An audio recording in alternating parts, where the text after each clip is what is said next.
The Orlando Police Department and their officers are absolutely professional. And they did exactly what they should have. They stood in the gap between good and evil. They risked their lives to take this 17-year-old suspect in custody before he could shoot anyone else. What is it like as law enforcement to try to prepare to keep people safe in large events with big crowds? I would imagine that presents a lot of challenges.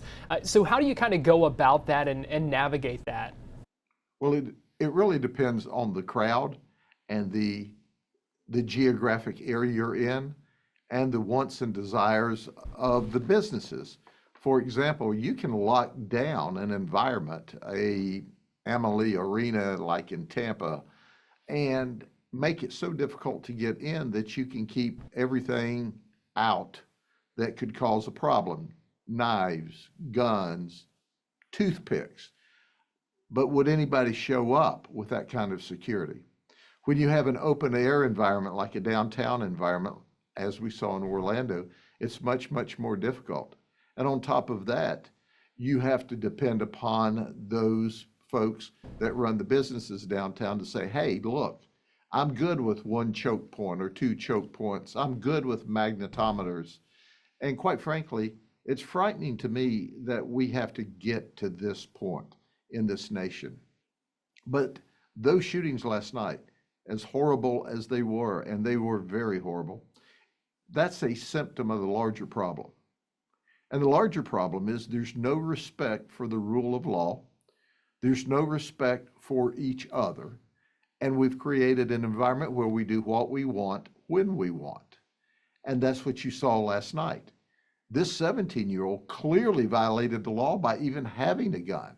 He was not licensed to have a gun, so we're not talking about whether it's concealed or not concealed or whatever the laws of the state of Florida are. People who want to violate the law don't care how many laws you have on the books. But think about it. I saw news outlets that didn't want to give the 17-year-old's name because they didn't want to hurt the little darling. And he's a mad shooter. So the reality of it is, as a nation, we have got to change the very foundation. And the foundation is we're going to respect each other. We're going to lock people up when they violate the law.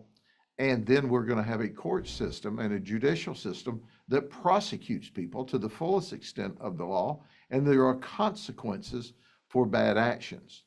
We're going to hold parents responsible for raising their children. And that's not happening either. So we can have kid gloves on these children and have a kid glove society and allow these children to go do what they want when they want, and you'll end up with more shootings like this.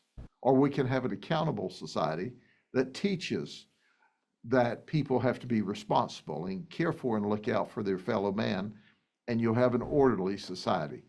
We as a society decide what we want, and what we're getting now is what we've allowed to happen as the United States of America, and given in to people who wanted to commit the law or commit the violation of law and not follow the law.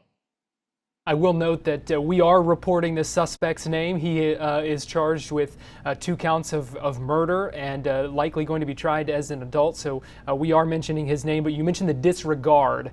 He walked by multiple police officers before allegedly firing these shots. In that case, I would imagine there's really nothing more that police can do. We saw the large police presence, and even that was not enough to prevent something like this from happening. Is this just one of those cases where sometimes all you can do is react?